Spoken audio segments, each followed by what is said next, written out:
Hi, welcome to Starz Recapped. Today I'm going to explain a history drama movie called Hidden Figures, which was released in the year 2016. Spoilers ahead. Watch out and take care. The movie opens in 1926 as a young black girl named Katherine Johnson is waiting outside the office of West Virginia Collegiate Institute. She is a maths prodigy and spends her time by visualizing the shapes of various colored glasses on the office's window. Her parents, meanwhile, are inside, talking about Katherine's future with the dean. The school is well aware of the little girl's talent and wants to grant her a full scholarship. On top of that, they want her to skip multiple grades because she is intellectually very advanced. We then get a glimpse of her extraordinary capabilities as she easily solves algebra equations well above her age group. The scene shifts to 1961, a time in history where the United States is at multiple cultural crossroads. Segregation between colored and white citizens is very much alive while the US is also in a space race with Russia. Meanwhile, in Virginia, an adult Katherine is stuck on the side of the road with her two co-workers that she carpools with, Dorothy Vaughan and Mary Jackson. Their car has broken down and Dorothy is currently working to restart the engine. They get slightly nervous as a police car soon arrives and a cop rudely asks for their identification. But when they explain that they work at the Langley Research Center for NASA, the cop changes his tune. He is surprised that black women are being hired these days but points out that the Americans have to beat the Russians in the space race at any cost. He then asks if they are friends with the astronauts, to which Mary answers that they are. But it's clear from the others' expressions that they, being black women, are kept separate from the rest of the staff. Seconds later, Dorothy manages to get the car up and running and the police officer provides them an escort to the NASA Field Center. The three women find this ironic since a group of black people speeding to follow a police car is not a regular sight in the US. In the meantime, at Langley, the Space Task Group or STG, a working group of NASA engineers, has a meeting. This group is tasked with managing America's first human spaceflight program. They talk about how to beat Russia, which has just become the first nation to have an artificial satellite in space. They are worried that the Soviets having unchecked access to space could allow them to spy on America. The director of STG, Al Harrison, is under a lot of pressure to get their nation in space. He is continuously reminded by government officials that they can't justify the cost of a space program that doesn't put anyone in space. After the tense meeting, Harrison demands his secretary to find him a computer that is well versed in analytic geometry. This is the early 60s where the word computer actually referred to a human performing mathematical calculations. Elsewhere, Dorothy gives out assignments to a group of 20 black women. All of them work in the West Wing Computing Division, which handles the mathematical calculations required at the Langley Center. Mary, who also works as a computer, actually wants to be an engineer. To her surprise, she is assigned to the Space Capsule Heat Shield team under NASA's chief aeronautical engineer. Suddenly, West Wing supervisor, Vivian Jackson, comes in and tells Dorothy that the STG needs a new computer. The latter immediately suggests Katherine, who is exceptionally good with mathematics. Shortly afterwards, the supervisor escorts Katherine to the STG and along the way she points out the various rules that must be followed. It is standard for women to wear long skirts and no jewelry except maybe pearls. Vivian also reveals that the STG has never had a colored person in its ranks. Katherine then enters her new department, which is exclusively made up of white men doing complex mathematical equations. She is immediately mistaken for a janitor and the men act rudely towards her. Meanwhile, in the engineering department, Mary carries her papers through the closed-off area where a space shuttle is going to be tested. The heel of her shoe suddenly gets caught in an air vent and she can't pry it loose. The countdown to testing soon begins, so she abandons it and joins the male engineers behind a safety glass. However, the test goes horribly wrong and the outer layer of the space shuttle explodes. This means that the US spaceship is not strong enough to withstand the heat during launch and landing. Later, the chief aeronautical engineer examines the shuttle and asks Mary for her opinion on what went wrong. She is able to deduce that the heat shield flew off the shingles and explains how it could be corrected.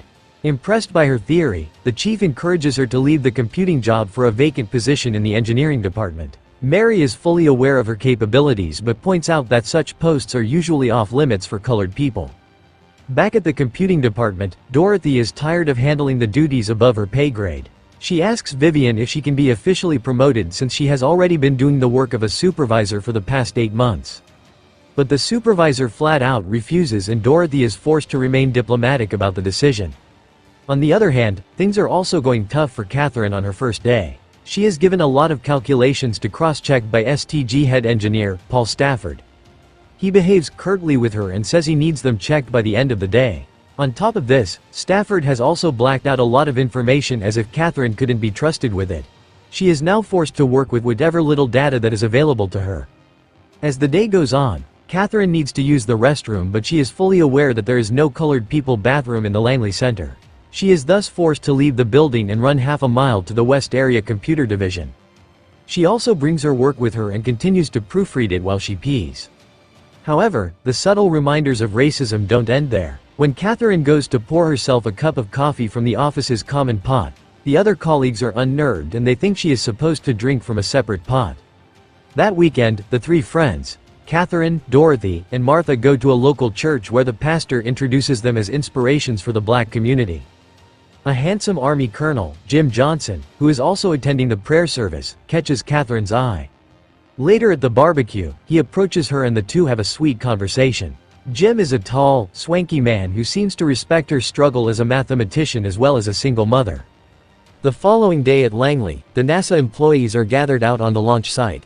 They are there to meet John Glenn, who will be piloting the Friendship 7, which would make him the first American to orbit the Earth.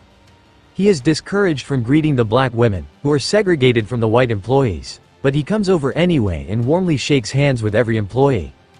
That afternoon, Stafford hands Catherine yet another series of files that need to be cross-examined. Just like the last time, he has blacked out several key data. Catherine realizes that she cannot complete her job with some of the data that is hidden. Hence, she puts the file's pages in the light and manages to see the information required.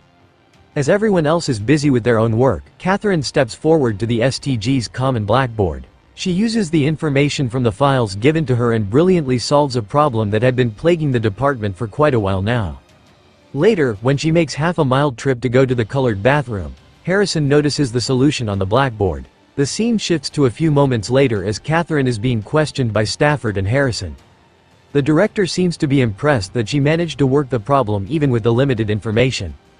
Eventually, Harrison assigns her to work on the trajectory of Project Mercury, the first human spaceflight program of the United States. On the other hand, Dorothy learns that NASA is in the process of installing the IBM 7090, a second-generation electronic computer that threatens to replace humans. She is determined to stay ahead of the curve and make herself irreplaceable. So, that weekend, she takes her children to the library and finds a book on Fortran programming language. A white woman spots her and complains she's in the wrong section. Dorothy replies that they didn't have the book she wanted in the colored section, but her reasoning falls on deaf ears and she is kicked out of the library. However, she reveals to her sons that she had already hidden the book under her coat. Dorothy justifies that she's a taxpayer and the library is government-owned, so she should be free to take the book. Days later, NASA is hit with another breaking news. The Soviets have successfully launched Vostok 1, making Yuri Gagarin the first man to orbit Earth. This increases pressure on the STG to deliver results for their own space capsule, Project Mercury.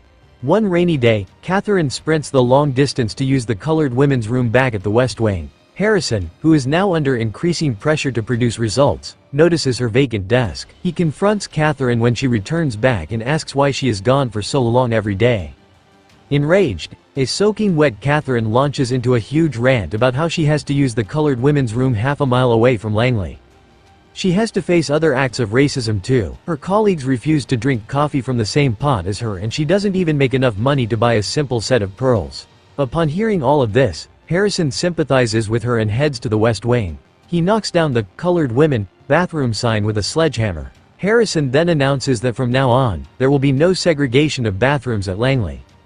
In the meantime, Mary is inspired by the chief aeronautical engineer's words and plans to apply for the vacant role of an engineer in the heat shield department. But for that, she needs additional courses on top of her mathematics and physics degree. These courses are only available at Hampton High School, an all-white school.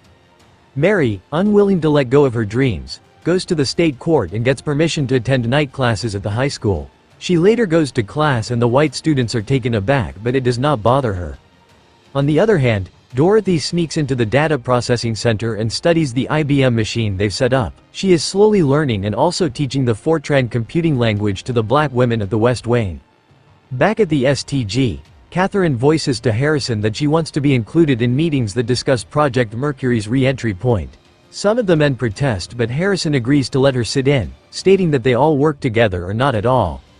Following this, Catherine attends her first meeting with John Glenn and his crew. She hears of the latest problem, that they have to get the calculations perfect so they know exactly when John's shuttle needs to return into the Earth's atmosphere. Catherine is asked to go to the board and work on the problem right in front of everyone. She quickly comes up with the exact coordinates that their shuttle needs to enter safely, impressing everyone, especially John. Elsewhere, Dorothy, who is now proficient in Fortran, is promoted to the post of Programming Department Supervisor. She arranges for all 20 of the black women she had been working with to come along and join the staff. After the success with the re-entry point, Catherine begins to work on another problem. The whole STG, including Stafford, has now warmed up to her and treats her as an integral part of the team. They collectively work to find out how the Project Mercury space shuttle can be safely landed once it is inside the Earth's atmosphere. The problem is that the shuttle will be traveling in an elliptical pathway in Earth's orbit and abruptly shift to a parabolic pathway during descent to the surface. While everyone else is in deep thought, Catherine suddenly comes up with an equation that calculates how the space shuttle can be brought down safely. That night, she returns home after a long day, only to find Jim Johnson waiting for her. The two have been building a great chemistry for the past few weeks, and Jim decides to make things official. He gathers everyone at the dinner table and proposes to Catherine. The latter gets emotional but eventually agrees to marry him. Unfortunately, back at work, things start to go down after the recent streak of success. The STG is making final arrangements for Project Mercury's launch, but with the arrival of the IBM 7090, the team does not need a human computer anymore. Harrison regretfully tells Catherine that she has been reassigned to the West Wing. Everyone has come to love her and they gift her pearls as a send-off gift. The day of Project Mercury's launch arrives and the whole world tunes in to watch John Glenn take off to Earth's orbit. However, the STG runs into a last-minute problem. The IBM's calculations for John's flight are not in line with data from the previous day. No one knows which coordinates to set for the launch and landing, putting the astronaut's life at risk. But then John suddenly remembers Catherine as the smart girl from the entry point meeting. He requests that she now confirm the IBM data by hand. Harrison quickly brings her back from the West Wing and she works on the equation. Eventually, she not only verifies that the data from the IBM is correct but also increases on its accuracy by 2 decimal points. Moments later, 50 million people watch the liftoff on television while Catherine and Harrison watch from the control center. The launch goes perfectly and Project Mercury safely reaches Earth's orbit. 10 hours later, after successfully revolving around Earth, it is now time for John to re-enter the Earth's atmosphere. Everything goes according to plan initially, but John soon notices a problem with the shuttle. The heat shield is not locked in position and is only held in place by the straps of the retro package. He also complains that the temperature is getting too hot. Fortunately, Mary, who is watching the event on TV, rushes to a payphone and calls NASA. She screams to let the control center know that John should keep the retro pack in place during re-entry and retract the periscope manually. This information is relayed and ultimately proves to be correct. As the event is being covered non-stop by the news, the entire nation is nervous about John's re-entry. He loses altitude and uses the fly-by-wire mode, experiencing peak re-entry heating. But then he regains stability and the space shuttle safely lands near the Bahamas. The re-entry point as well as the landing point during this mission matched exactly with Catherine's calculation. After this event, the activity at NASA dies down. Dorothy learns that all the computers are going to be laid off, now that electronic ones are available. But she is retained in the research center's analysis and computation division. Mary, on the other hand, gets her degree and becomes an engineer. In the postscript, we learn about all 3 of the women's accomplishments at NASA. Catherine calculated the trajectory for the 1969 Apollo 11 flight to the moon and on Apollo 13 as well. She was awarded the Presidential Medal of Freedom in 2015. In 2016, the Langley Research Center in Virginia that she worked at was renamed the Katherine G. Johnson Computational Research Facility. On top of that, she has remained married to Jim Johnson to this day. That's my explanation for the movie, Hidden Figures. So, what do you guys think about the movie? Write in the comment, turn on the notification and leave a like to help the channel out. Thank you for watching.